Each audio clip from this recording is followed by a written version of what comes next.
Hello friends, ఈరోజు మన recipe చాలా సింపుల్గా ఎంతో టేస్టీగా ఉండే బీన్స్ కర్రీ. కొద్దిగా డిఫరెంట్గా తినేందుకు చాలా బాగుంటుంది. So let's start.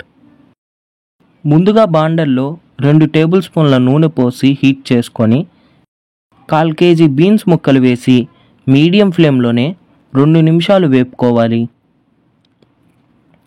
ఇలా బీన్స్ను ముందుగా వేపుకొని వేసుకుంటే కూర చాలా బాగుంటుంది. బీన్స్ వేగాక తీసి పక్కనుంచుకొని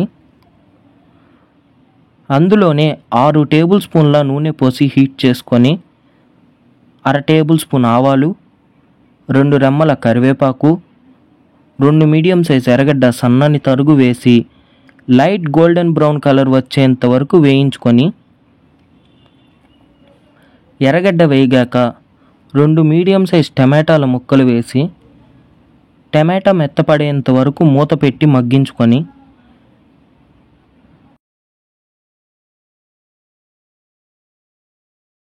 ఇప్పుడు అందులోనే 1/4 టీ స్పూన్ పసుపు, 1.5 టీ స్పూన్ కారం, 1 టేబుల్ స్పూన్ ధనియాల పొడి, 1/2 టీ స్పూన్ జీలకర్ర పొడి, తగినంత ఉప్పు వేసి పచ్చివాసన పోయేంత వరకు వేపుకొని 20 తెల్లగడ్డ సన్నని తరుగు వేసి ముందుగా వేయించుకున్న బీన్స్ ముక్కలు, 1 గ్లాస్ నీళ్లు పోసి బాగా కలిపి మీడియం ఫ్లేమ్లో 15 నుండి 20 నిమిషాల పాటు మూత పెట్టి ఉడికించుకొని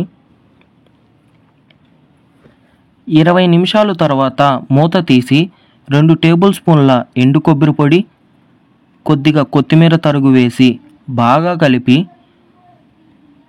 మరో 5 నిమిషాలు హై ఫ్లేమ్లో ఉడికించుకొని దింపేసుకుంటే మన టేస్టీ బీన్స్ కర్రీ రెడీ. ఈ రెసిపీ మీకు నచ్చిందా? మరైతే లైక్ చేసి షేర్ చేసి ఛానల్ను సబ్స్క్రైబ్ చేసుకోవడం మర్చిపోకండి.